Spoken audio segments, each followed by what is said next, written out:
Time now for sports on 104.7 The Cave. Here's Ned Reynolds. Ned Reynolds, Mike the intern, back in the studio. It is Wednesday, time to talk Chiefs football.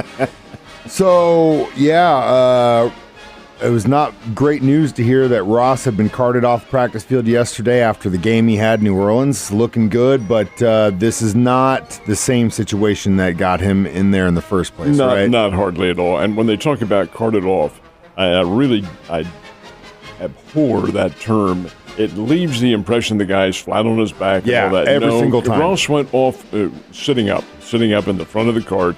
Apparently his injuries were, this is Justin Ross we're talking about, had knee and maybe something else, maybe an ankle injury or something along those lines. But this does happen.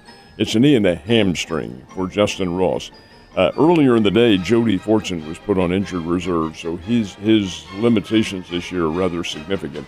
And then this rookie, Nico Remeggio, who is a free agent from Fresno State, had some kind of an upper body injury. The Chiefs didn't really say what it was, but he was also, quote, carted off the field. That's because he rode off in a cart. It is really misleading, folks, so you don't put a whole lot of grief or stock into that. Let's wait and see what happens. Just listen to Papa Ned when he calms you down, because I was sitting there going, oh my God, they carted him off. It's over.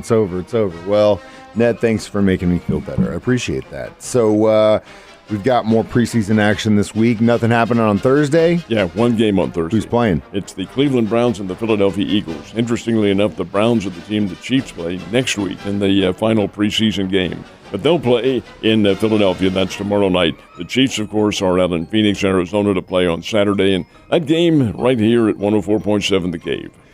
Exciting stuff. And, of course, if you ever miss those Ned Talk episodes, you can always download them as a podcast from our 104.7 The Cave app for free. And don't forget, we delay the broadcast so that you can sync up your TV to our signal. So if you're not doing that yet, we pulled it off this past Sunday, and we will definitely do it again on Saturday. All right, now we can talk about baseball. Now we've talked enough about the Chiefs' new pitcher in St. Louis. Yeah, this is kind of also a little misleading. The Cardinals did promote a guy named Casey Lawrence from their Memphis ball club. He's only 35 years old, thank you. He's what's known in baseball circles as a journeyman. This guy's been in the big show with the Toronto Blue Jays and the Seattle Mariners just over 5 years ago. He went to Japan and pitched over there.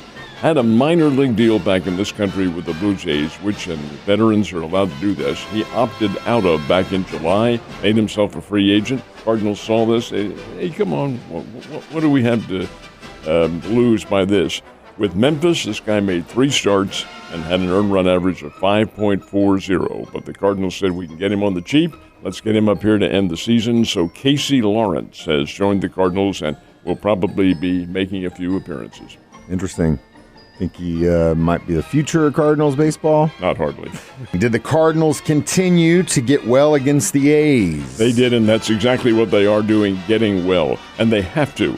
The attempt at a sweep will come tonight in the game at Busch Stadium, and if the Cardinals don't sweep this team in 3 games, then they should be feeling badly about themselves. The Oakland A's, folks, don't be misled. They can play the game. They've got skilled players out there, but they just aren't very good. And they don't have a lot of punch. They don't have a lot of overall talent on their team. There is some. Cardinals win last night 6-2, scored 4 runs in the first inning off a guy who was making his first start in the major leagues in something like 5 years, something like that. And that's the type of team Oakland has. They're playing cheap baseball. They're not paying these guys very much, and as a result, you get cheap results.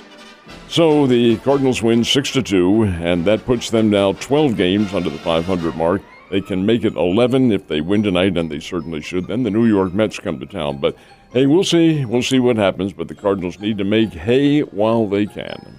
Absolutely. What about the Royals? How'd they do? Royals didn't fare so well. Played the Seattle Mariners. The Royals, incidentally, are next to Oakland in the power rankings, but Kansas City is far superior to the Oakland A's in terms of talent.